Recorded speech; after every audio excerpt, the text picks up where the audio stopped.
ఆస్తి తీసుకున్నావు, నీ సొంతాలను కూడా వదలలేదు, నీ రక్తాన్ని కూడా వదలకుండా మోసం చేసి తీసుకున్నావు, దాంట్లో కాంప్లెక్స్ కడుతున్నావు. దానికి ప్లాన్ ఉందా అని అడుగుతున్నాను. చేపల మార్కెట్ ఆనుకున్నటువంటి కొల్లూరు రవీంద్ర కడుతున్నటువంటి ఆకాశాన్ని మబ్బులు తాకెళ్తా ఉంటాయి. అది పూర్తయితే అంత బిల్డింగ్ కడతంటే 2000 చిల్లర గజాల్లో అంత బిల్డింగ్ కడతంటే దానికి ప్లాన్ ఉందా అని అడుగుతున్నాను. నేను కమిషనర్ని అడిగా ఇవన్నీ. బాపిరాజు గారు సిగ్గు లేదా నీకు? అసలు సిగ్గు శరం లేదా నీకు? బాపిరాజు ఎవడ మోచేతి కింద నీళ్లు తాగుతున్నావా?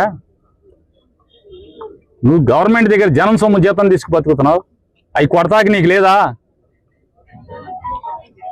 మీకు తెలుసుగా సార్, మీకు తెలుసుగా సార్, మా మంత్రి గారు ఇగో హర్ట్ సార్, నేనేం చేయలేను సార్ అని.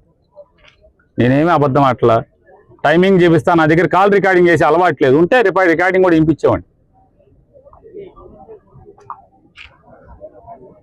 నేను కొల్లు రవీంద్రని అడుగుతున్నా, దేవుడు మనకి సిగ్గు తీసేశాడా? పూర్తిగా సిగ్గు తీసేశాడా మనకంటున్నా? బ్యాండీ షాపుల్లో, రాష్ట్ర వ్యాప్తంగా ఉన్నటువంటి బ్యాండీ షాపుల్లో చీపు లిక్కర్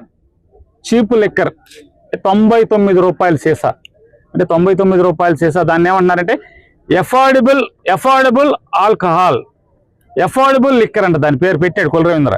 ఎఫోర్డబుల్ లిక్కర్ 99 రూపాయలు సారా అని ఎఫోర్డబుల్ లిక్కర్. ఆ ఎఫోర్డబుల్ లిక్కర్ మీద అనామతుగా సంపాదించే సొమ్ము చాలట్లేదా అని అడుగుతున్నాను. అది బార్లోళ్ళకి, నగరాల్లో మున్సిపాలిటీలో ఉన్న బ్రాందీ షాపులకి అమ్మి, అనామతుగా అమ్మి, డిపోల్లో ఉన్నటువంటి ఎక్సైజ్ అధికారులు నువ్వు కలిసి పంచుకుంటున్న డబ్బులు చాలటం లేదా అని అడుగుతున్నాను. దాన్ని బార్లో, బ్రాందీ షాపుల్లో లూజులో ప్రీమియం దాంట్లో కలపటానికి వాడుతున్నారన్న సంగతి నీకు తెలిసే ఇంత సంపాదించుకుంటున్నావు. పాపపు సొమ్ము 1.5 కాదు కదా.